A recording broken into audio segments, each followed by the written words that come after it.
Magandang umaga mga gala. Tara, samahan nyo muna si Gala. Lilinisin muna natin ng maigi yung ating tahong or ating muscle. Ito yung ating lulutuin ngayon.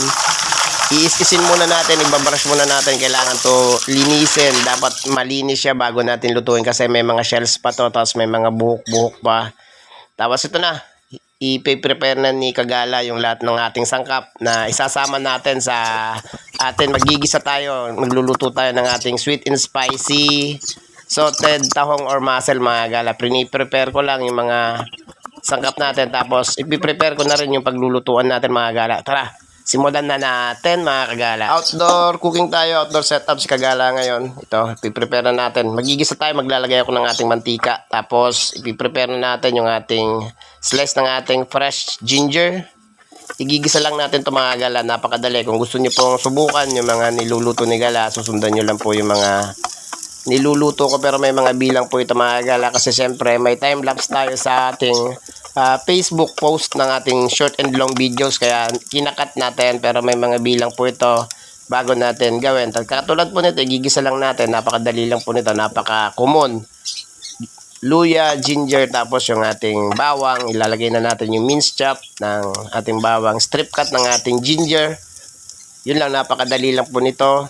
Tapos ipiprepare na natin, antay lang natin na mid brown siya mga kagala, para bago natin ilalagay yung ating tahong or yung ating muscle. Ipiplex ko lang mga gala yung niluluto ko kasi syempre kung lulutuin nyo rin, sisiguraduhin nyo po na malinis, na lininis nyo talaga yung tahong or yung muscle kasi may mga nakadikit po ito na mga shells. Delikado po yun sa ating bituka, sa ating tiyan.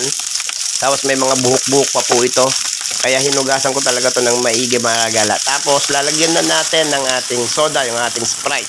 Yun lang, napakasimple para sa ating lasa, para sa ating light lemon na lasa ng ating tahong.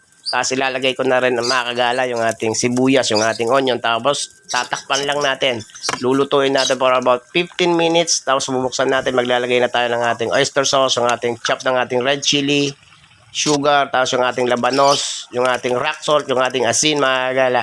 Yun lang, napakasimple, napakadali. Yun lang, tapos tatakpan natin, lulutuin natin for another 15 minutes.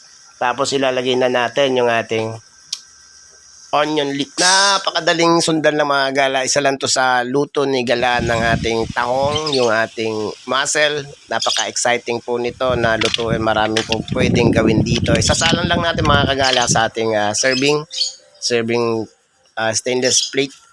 Tapos ito na po yung ating finished product, yung ating napaka-simpleng salted sweet and spicy tahong or muscle. Salamat po sa panonood. Don't forget to make like or to comment or do share kung gusto niyo po yung video. And ciao for now. Ciao, ciao, ciao, ciao.